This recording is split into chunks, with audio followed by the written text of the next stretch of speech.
बिस्मिल्लाहिर्रहमानिर्रहीम। इन्ना आसैना कल कौसर, ए नबी हमने आपको कौसर अता की। फसल्लि लिरब्बिका वनहर, आप अपने रब की नमाज पढ़िए। वनहर और कुर्बानी कीजिए। इन्न शानिअका हुवल अबतर, बेशक आपका दुश्मन ही दुम कटा होगा। आज मैं इस वीडियो के अंदर आपको बताऊंगा कि सूरतुल कौसर कितनी इंपॉर्टेंट सूरत है और इसका वजीफ़ा करने से अल्लाह रब्बुल इज़्ज़त इंसान को कितनी ज़्यादा नेमतों से नवाजते हैं। उसके माली हालात बेहतर हो जाते हैं। अगर किसी के पास रोज़गार नहीं है तो अल्लाह रब्बुल इज़्ज़त उसको बेहतरीन हक़ हलाल का रोज़गार अता करते हैं। और इसके साथ साथ आज की वीडियो बहुत ही ज़्यादा इंपॉर्टेंट वीडियो है। इस वीडियो के अंदर इन्ना आसैना कल कौसर, ये सूरतुल कौसर है, इसका शान नुज़ूल बयान करूँगा और फिर इस शान नुज़ूल का ताल्लुक़ रसूलुल्लाह सल्लल्लाहु अलैहि वसल्लम की ख़त्म नबूवत के साथ किस तरह है ये भी आपको बताऊंगा। और इसके साथ साथ मैं आपको बताऊंगा कि सूरतुल कौसर का वजीफ़ा किस तरह करना है। जिसके पास जॉब नहीं है वो इस सूरत का वजीफ़ा करे, अल्लाह रब्बुल इज़्ज़त उसके लिए जॉब का इंतज़ाम कर देते हैं। और इसके साथ साथ मैं आखिर में एक कुफ़ार की तरफ से इस्लाम के ऊपर एक सवाल होता है, एक एतराज़ होता है, मैं उसके एतराज़ का जवाब भी आपके सामने जिक्र करूँगा कि रसूलुल्लाह सल्लल्लाहु अलैहि वसल्लम से मुशरिकीन क्या सवाल किया करते थे और रसूलुल्लाह सल्लल्लाहु अलैहि वसल्लम ने उस सवाल का क्या जवाब दिया। चलिए वीडियो शुरू करते हैं। उसके साथ साथ मैं आपको एक हदीस सुना देता हूँ। रसूलुल्लाह सल्लल्लाहु अलैहि वसल्लम ने इरशाद फरमाया, तरोताज़ा रहे वो शख्स जिसके पास दीन की बात पहुँचे और वो आगे फैलाए। और इसी तरह आप मेरी वीडियो आगे भी शेयर करें और मेरी वीडियो आप पूरी देखें। इंशाअल्लाह ताला आपको बहुत ही फ़ायदा होगा। आप अगर मेरी वीडियो पूरी देखेंगे इंशाअल्लाह ताला आपका ईमान ताज़ा हो जाएगा। और ख़त्म नबूवत का मौजू ऐसा मौजू है कि इसके ऊपर इंसान का ईमान ताज़ा हो जाता है। और अगर आपको मेरी वीडियो पसंद आ रही हो मेरी वीडियो को लाइक भी करें और मेरे चैनल को सब्सक्राइब भी करें ताकि नई आने वाली वीडियो का नोटिफिकेशन भी आपको मिलता रहे। सबसे पहले मैं इस सूरत का आपको मुख्तसर से वक्त के अंदर शान नुज़ूल बयान कर देता हूँ। शान सूरत का शान नुज़ूल ये है कि हज़रत खदीजा रज़ी अल्लाह ताला अन्हा रसूलुल्लाह सल्लल्लाहु अलैहि वसल्लम की ज़ौजा थी और रसूलुल्लाह सल्लल्लाहु अलैहि वसल्लम की जितनी भी औलाद हुई है वो हज़रत खदीजा रज़ी अल्लाह ताला अन्हा से हुई है। और हज़रत खदीजा रज़ी अल्लाह ताला अन्हा वो रसूलुल्लाह सल्लल्लाहु अलैहि वसल्लम की पहली बीवी थी। और रसूलुल्लाह सल्लल्लाहु अलैहि वसल्लम की 4 बेटियां और 2 बेटे पैदा हुए। 4 बेटियों के बारे में तो आप जानते ही हैं और 2 बेटे भी पैदा हुए थे। एक का नाम कासिम था, एक का नाम इब्राहिम था। अब यहाँ पे बात समझने की बात है। अब जब कासिम पैदा हुए अल्लाह रब्बुल इज़्ज़त की हिकमत थी, अल्लाह रब्बुल इज़्ज़त ने उनको अपने पास बुला लिया, यानी वो फौत हो गए। और जब इब्राहिम पैदा हुए तो वो भी फौत हो गए। आस बिन वाइल नबी सल्लल्लाहु अलैहि वसल्लम का एक दुश्मन था जो नबी सल्लल्लाहु अलैहि वसल्लम को ताना दिया करता था कि आपकी नरीना औलाद नहीं है, अब आगे आपकी नस्ल कैसे चलेगी। जो इंसान की नस्ल होती है वो नरीना औलाद से चला करती है और जो बेटियां होती हैं वो तो पराई होती हैं, पराए घर में चली जाती हैं। वो वहाँ पर जाके उस शख्स की नस्ल को बढ़ाती हैं जिससे उसने शादी की होती है। और अब जब ये आस बिन वाइल रसूलुल्लाह सल्लल्लाहु अलैहि वसल्लम को ताने दिया करता था तो फिर रसूलुल्लाह सल्लल्लाहु अलैहि वसल्लम की तसल्ली के लिए अल्लाह रब्बुल इज़्ज़त ने रसूलुल्लाह सल्लल्लाहु अलैहि वसल्लम पर यह सूरत नाज़िल फरमाई। सहाबा फरमाते हम एक मजलिस में बैठे हुए थे तो रसूलुल्लाह सल्लल्लाहु अलैहि वसल्लम पर एक गुनूदगी सी तारी हो गई, यानी वही का नुज़ूल होना शुरू हो गया। जब नबी सल्लल्लाहु अलैहि वसल्लम नॉर्मल हालात में आए तो हम नबी सल्लल्लाहु अलैहि वसल्लम इन्ना आतैना कल कौसर फसल्लि लिरब्बिका वनहर इन्न शानिअका हुवल अबतर ये आयात पढ़ रहे थे। जब भी रसूलुल्लाह सल्लल्लाहु अलैहि वसल्लम पर वही नाजिल होती और जब फरिश्ता चला जाता उसके बाद नबी सल्लल्लाहु अलैहि वसल्लम उन कलिमात को दोहराते थे ताकि वो भूल ना जाए। जब नबी सल्लल्लाहु अलैहि वसल्लम ये कलिमात दोहरा रहे थे साथ में मुस्कुरा रहे थे उस वक्त नबी सल्लल्लाहु अलैहि वसल्लम ने फरमाया कि अल्लाह रब्बुल इज़्ज़त ने मेरे ऊपर ये सूरत नाज़िल फरमाई है। और अल्लाह रब्बुल इज़्ज़त ने फरमाया इन्ना आतैना कल कौसर, हमने आपको कौसर अता की। कौसर के 2 मतलब है। एक मतलब है नहर कौसर जो अल्लाह के नबी सल्लल्लाहु अलैहि वसल्लम को क़यामत के दिन नहर है वो अता की गई। दूसरा कौसर का मतलब होता है खैर कसीर। अल्लाह रब्बुल इज़्ज़त ने रसूलुल्लाह सल्लल्लाहु अलैहि वसल्लम को बहुत सारी खैरें अता फरमाई।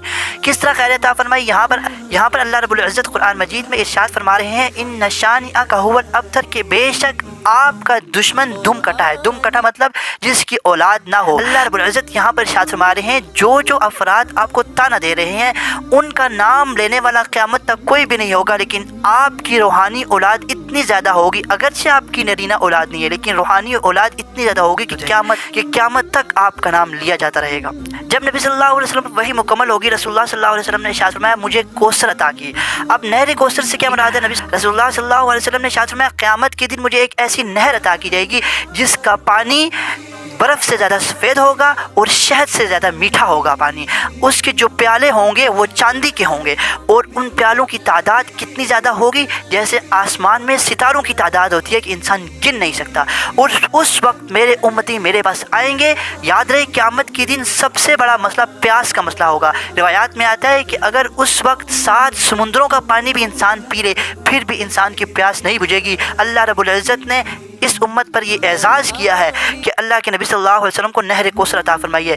جو شخص کوثر کی نہر سے رسول اللہ صلی اللہ علیہ وسلم کے ہاتھوں سے پانی پی لے گا تو اس کو پھر پیاس نہیں لگے گی۔ اور جب یہ بات رسول اللہ صلی اللہ علیہ وسلم بیان فرما رہے تھے، اس وقت رسول اللہ صلی اللہ علیہ وسلم نے ارشاد فرمایا، جب میں نہر کوثر پہ ہوں گا، میں اپنے امتیوں کو پانی تقسیم کر رہا ہوں گا، اس وقت کچھ میرے پاس میرے امتی آئیں گے پانی پینے کے لیے، فرشتے ان کو دور کر دیں گے مجھ سے، تو میں ان سے پوچھوں گا یہ تو میرے امتی ہیں، میرے پاس آنے دو، ان کو پیاس لگی ہوگی۔ تو اس وقت فرشتے کہیں گے آپ ان کو نہیں جانتے، یہ وہ لوگ ہیں جنہوں نے آپ کے جانے کے بعد دین کے اندر اپنی طرف سے نئی باتیں ایجاد کر لی تھی، نئی باتیں گھڑ لی تھی اور لوگوں کو بیوقوف بناتے تھے۔ تو لہٰذا یاد رہے، جو شخص بھی نبی صلی اللہ علیہ وسلم کی طرف غلط بات منسوب کرتا ہے، دین کے اندر اپنی طرف سے ایڈیشن کرتا ہے، وہ حوض کوثر کے پانی سے محروم ہو جائے گا۔ اب میں آپ کو بتاتا ہوں اس سورت کے شان نزول کا ختم نبوت کے ساتھ کیا تعلق ہے۔ اللہ رب العزت نے قاسم اور ابراہیم، جو رسول اللہ صلی اللہ علیہ وسلم کے 2 بیٹے تھے، ان کو جب اپنے پاس بلا لیا، یعنی وہ فوت ہو گئے، اس کی حکمت یہ تھی، پہلے بہت سے ایسے انبیاء ہیں، جیسے حضرت ابراہیم علیہ السلام تھے، ان کے بیٹے حضرت اسماعیل علیہ السلام تھے۔ اب ابراہیم علیہ السلام نبی ہیں اور ان کے بیٹے اسماعیل علیہ السلام نبی ہیں، والد نبی ہیں تو بیٹے بھی نبی ہیں۔ اسی طرح نبی صلی اللہ علیہ وسلم اگر ہوتے، ان کی شان کے لیے زیادہ بہتر تھا کہ ان کے بعد بھی نبی ہوتا۔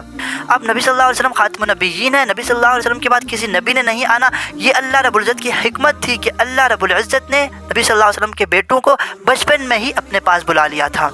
اور اللہ رب العزت قرآن مجید میں ارشاد فرماتے ہیں، ما کان محمد ابا احد من رجالکم ولکن رسول اللہ وخاتم النبیین، اور رسول اللہ صلی اللہ علیہ وسلم مردوں میں سے کسی کے والد نہیں ہیں، ولیکن رسول اللہ، لیکن اللہ کے رسول و خاتم النبیین، اور آخری نبی ہے۔ اس آیت میں صاف یہ بات سمجھ میں آتی ہے کہ نبی صلی اللہ علیہ وسلم مردوں میں سے کسی کے باپ نہیں ہے، یعنی کہ نبی صلی اللہ علیہ وسلم کی کوئی نرینہ اولاد نہیں ہے، ولیکن رسول اللہ، لیکن اللہ کے رسول ہیں، وہ خاتم النبیین، اور آخری نبی ہیں۔ اب میں آپ کو سورۃ الکوثر کے وظیفے کے بارے میں بتاتا ہوں کہ اگر ہم سورۃ الکوثر کی کثرت کریں گے، یعنی کہ ہر نماز کے بعد اگر 11 مرتبہ ہم پڑھیں گے، اللہ رب العزت ہمارے لیے رزق کے دروازے کھول دیں گے۔ اور ایک اور اہم بات ذہن میں رکھیں، بزرگوں نے یہ تجربہ لکھا ہے، بزرگ یہ فرماتے ہیں جب بھی انسان اپنا والیٹ کھولے، پیسے نکالے، سورۃ الکوثر 1 مرتبہ پڑھ کے اس پر دم کر دے، جب پیسے ڈالے پھر سورۃ الکوثر پڑھ کے اس پر دم کر دے، اللہ رب العزت اس کے پیسوں میں برکت ڈالیں گے۔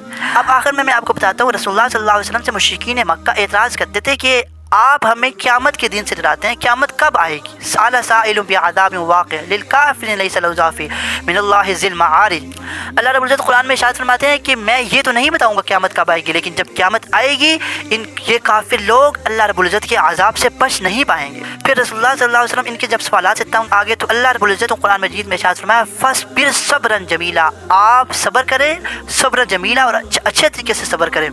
انہم یرونہ بعیدا، یہ سمجھتے ہیں قیامت دور ہے، ونراہ قریبا، ہم دیکھ رہے ہیں وہ قیامت بہت ہی زیادہ قریب ہے۔ اب یہاں پہ میں آپ کو ایک بہت ہی امپورٹنٹ بات سمجھا دیتا ہوں، یاد رہے اللہ رب العزت نے یہاں پہ فرمایا ونراہ قریبا، ہم دیکھ رہے ہیں بہت ہی زیادہ قریب ہے۔